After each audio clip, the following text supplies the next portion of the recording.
Assalamualaikum warahmatullahi wabarakatuh. Kembali lagi di channel Story Horror. Di kisah kali ini masih ada sebuah cerita yang diambil dari akun Twitternya @mika0619. Dan untuk kisah yang akan saya bawakan kali ini yaitu sebuah kisah yang berjudul Tumbal Danau Perumahan Klaster.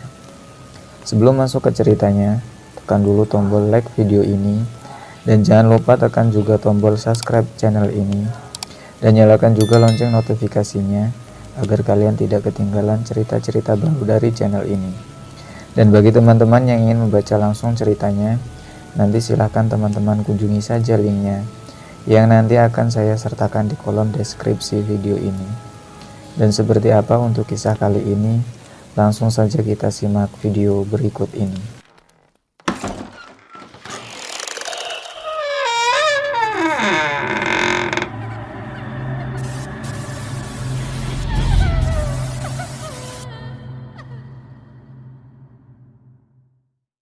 Disclaimer, nama klaster dimaksud dan narasumber sangat dirahasiakan. Nama-nama karakter disamarkan.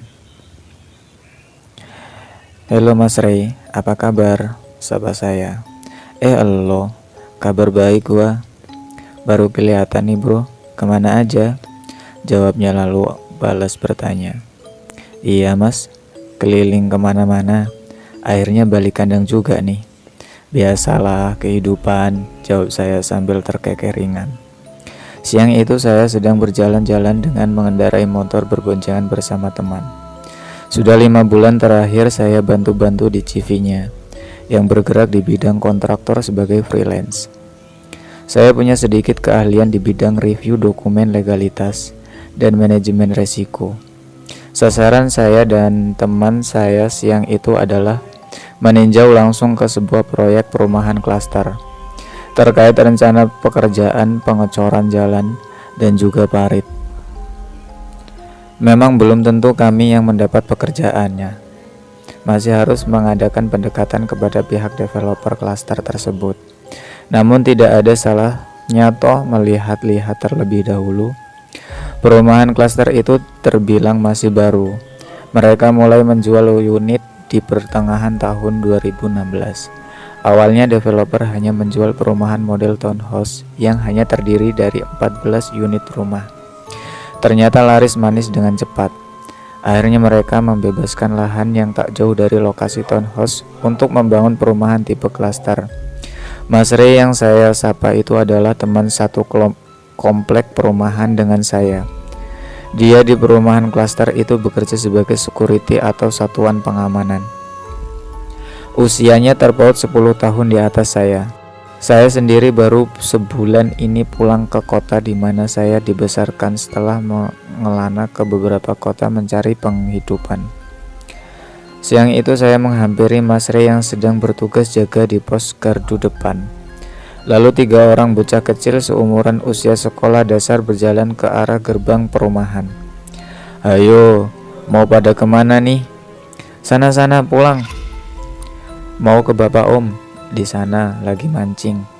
Jawab seorang dari mereka memberi alasan sambil menunjuk ke arah parit aliran air sekitar 500 meter dari pos gardu depan. Gak ada. Ayo sana pada pulang. Sergah Mas Ray menghalu bocah-bocah itu. Bocah-bocah itu pun menggeloyor pergi. Loh kenapa mas? Kok nggak boleh masuk? Tanya saya heran. Sebenarnya boleh, asal ditemenin sama orang yang lebih tuaan. Tapi kalau nggak ada yang nemenin, nggak boleh. Nggak mau kecolongan lagi kita, papar Mas Ray. Saya memang pernah mendengar kabar bahwa beberapa tahun lalu ada anak kecil tewas tenggelam di danau buatan perumahan klaster itu. Tapi saya baru tahu bahwa akibat peristiwa itu saat ini anak-anak seumuran SD atau banter kira-kira usia 11 tahun dilarang masuk ke wilayah perumahan. Sementara ini perumahan klaster tersebut baru terdiri dari 1 blok unit-unit rumah yang sudah ditinggali. Lahan calon rumah-rumah perumahan itu masihlah luas. Danau itu sendiri terletak di tengah-tengah lokasi lahan perumahan. Sebenarnya ada 3 lubang. Namun ada satu yang curaknya paling lega dan dalam hingga akhirnya membentuk danau. Bukan kecelakaan biasa. Penunggu sini marah kayaknya, imbuh Mas Rey. Penunggu, Mas? Tanya aku merasa ganjil. Lalu Mas Rey mulai bercerita bahwa sebenarnya danau itu bukan danau yang sengaja dibuat untuk keperluan estetik perumahan, melainkan galian untuk tanah material keperluan membangun perumahan. Dalam rangka penghematan, pihak developer memutuskan mengambil sebagian material tanah dari lokasi lahan perumahan itu sendiri. Suatu hari saat menggali tanah dengan menggunakan mesin ekskavator pada kedalaman tanah yang sudah membentuk lubang yang cukup dalam, ikut terangkut pula sepasang ular sanca ukuran besar. Kondisi kedua ular tersebut tersangkut garpu kantung atau cerok sepator dalam keadaan mati. Sebentar Mas, itu ular sanca gede mati di dalam tanah? Tanya saya heran. Karena setahu saya ular sanca hidupnya tidak di dalam tanah, melainkan di permukaan tanah. Ada juga memang yang hidup di dalam gua dan di lubang dalam tanah, tapi tidak di kedalaman sekitar 5 meter di dalam tanah. Mas Rey menekankan kembali keterangannya, berusaha meyakinkan saya. Loh, terus dari mana bisa tahu kalau tuh ular sepasang? Tanya saya masih merasa ganjil. Karena dua ular itu posisinya waktu keangkat dempetan gitu, nempel. Jawab Mas Rey sambil menempelkan kedua jari telunjuknya mendeskripsikan. Terus dikemanain Mas ularnya? Lanjut saya bertanya. Dibuang katanya sih, tapi nggak tahu dibuang kemana. Mungkin juga dikubur. Gua juga nggak lihat pas kejadian ular keangkut. Belum mulai gawe, gue diceritain tukang kuli-kuli proyek, papar Mas Rey. Lubang galian tanah itu pun dikarenakan diguyur hujan terus-menerus, lama-kelamaan menampung air sehingga membentuk danau. Atau boleh jadi juga dikarenakan dahulu di lahan itu merupakan area rawa-rawa, sehingga air tanah masih banyak terkandung di dalamnya, sehingga proses pembentukan danau bisa terjadi. Petang sekitar pukul 3 sore itu, 3 orang bocah laki-laki sedang bermain di sekitar danau.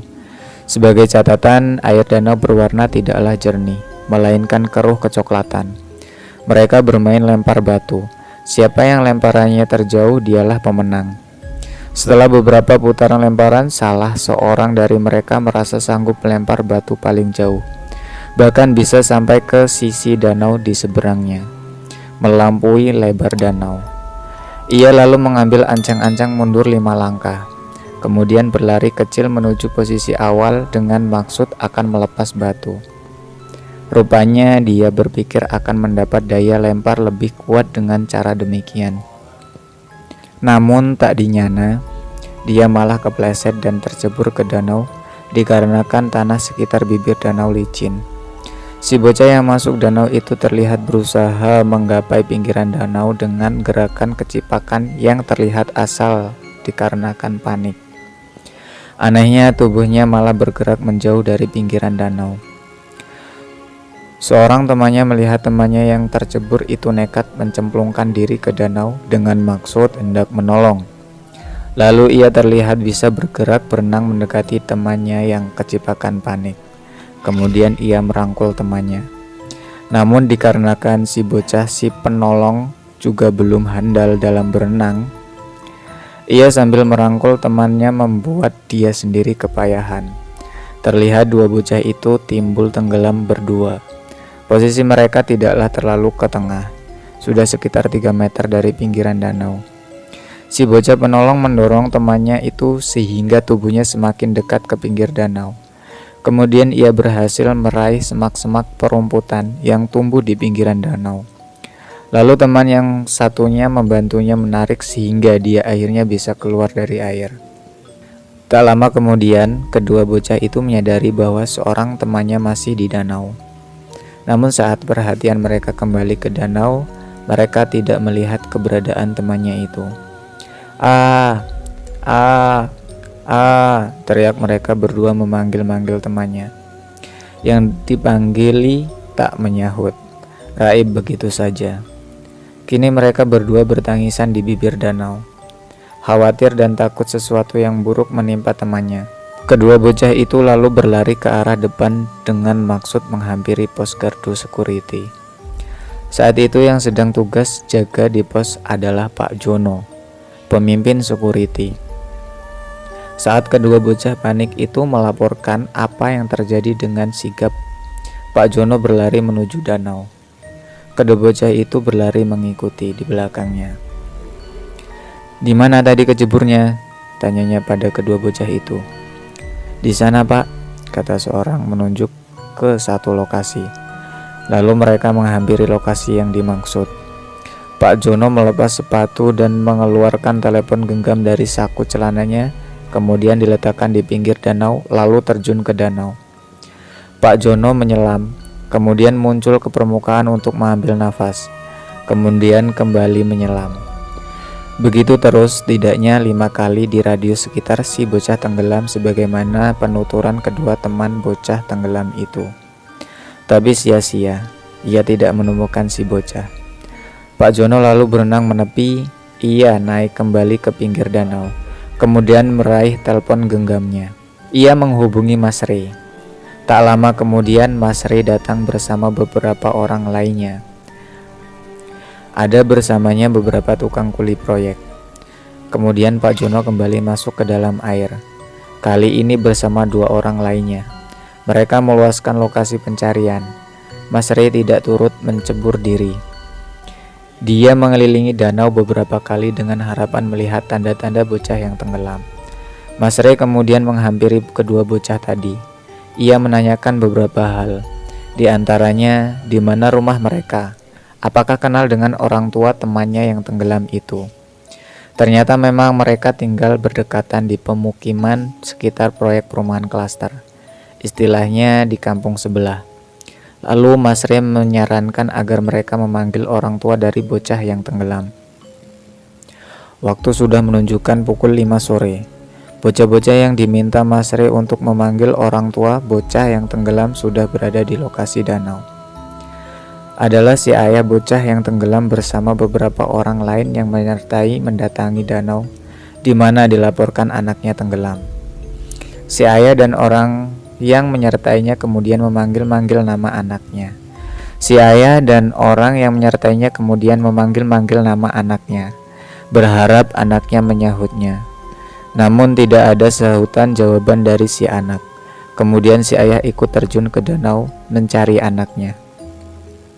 Sama seperti Pak Jono, ia berenang ke sana kemari dan menyelam, kemudian muncul kembali ke permukaan sambil sesekali memanggil nama anaknya. Namun sia-sia, si bocah tenggelam seolah lenyap. Menjelang waktu maghrib, pencarian di danau dihentikan. Cahaya matahari sudah semakin redup. Mereka yang menceburkan diri ke danau mulai naik ke pinggiran danau. Ayah si bocah yang tenggelam juga naik. Ia lalu tertunduk lunglai. Sambil menangis terseduh, ia coba lagi memanggil-manggil nama anaknya. Di mana kamu, Nak?" Tak lama kemudian azan maghrib mulai berkumandang bersaut-sautan dari toa masjid maupun musola yang ada di sekitar proyek perumahan klaster. Semua yang berada di danau menjadi murung, terdiam membisu atas tragedi sore itu. Tiba-tiba mereka terkejut oleh satu pemandangan. 2 pasang telapak kaki menyumbul ke permukaan danau. "Itu dia!" sontak Pak Jono. Mana?" tanya si ayah kepada Pak Jono. Pak Jono menunjuk pada satu titik sekitar 5 meter dari pinggir danau di posisi mereka semua berada. Setelah melihat pula, tanpa berpikir panjang si ayah kembali terjun ke danau. Ia berhasil meraih jasad anaknya. Kemudian dibawanya ke pinggir danau. Bocah tersebut sudah tidak bernyawa. Jasadnya sudah terlihat membiru. 3 hari kemudian, sekitar pukul 4 sore, keluarga si bocah yang tenggelam menyambangi danau. Mereka bermaksud hendak mengirimkan doa dan menaburkan bunga di danau yang merenggut nyawa A. Yang hadir lebih dari 10 orang. Turut pula beberapa anak kecil yang nampak sebaya dengan almarhum A. Mungkin adik atau kakak atau sepupunya. Pak Jono dan Mas Rey turut serta juga. Setelah doa dan tabur bunga dilaksanakan, mereka semua pun bersiap kembali pulang. Namun, belumlah jauh dari danau, terjadi hal yang mengejutkan, membuat siapapun yang berada di sana saat itu merasa ngeri. Seorang bocah perempuan tiba-tiba berteriak histeris. Si bocah perempuan itu terus-terusan berteriak histeris seolah ketakutan. Tak lama kemudian tubuhnya lunglai pingsan. Orang tua yang berada di situ lalu memapah si bocah bermaksud memindahkan ke tempat yang lebih nyaman. Namun tak dinyana, bocah perempuan itu siuman. Namun kali ini sorot matanya yang terlihat merah menatapi semua yang berada di sekelilingnya dengan tatapan tajam. Ia lalu tertawa berbahak-bahak. Semua orang dibuat nyalinya kecut. Yang lebih mengejutkan adalah suara bocah perempuan itu berubah menjadi suara laki-laki dewasa yang terdengar parau. Ia mengatakan sesuatu dengan nada ancaman. Kalian sudah berani-beraninya merusak tempat kami. Kami akan menuntut ganti. Kami ingin nyawa anak perempuan seumur anak ini. Setelah mengucapkan itu, si bocah perempuan kembali berteriak histeris, namun dengan suara aslinya. Kemudian kembali tak sadarkan diri. Oke teman-teman, sampai di sini dulu ceritanya. Nantikan kelanjutan kisah ini di video berikutnya. Agar tidak ketinggalan, klik tombol subscribe channel ini dan nyalakan juga lonceng notifikasinya. Wassalamualaikum warahmatullahi wabarakatuh.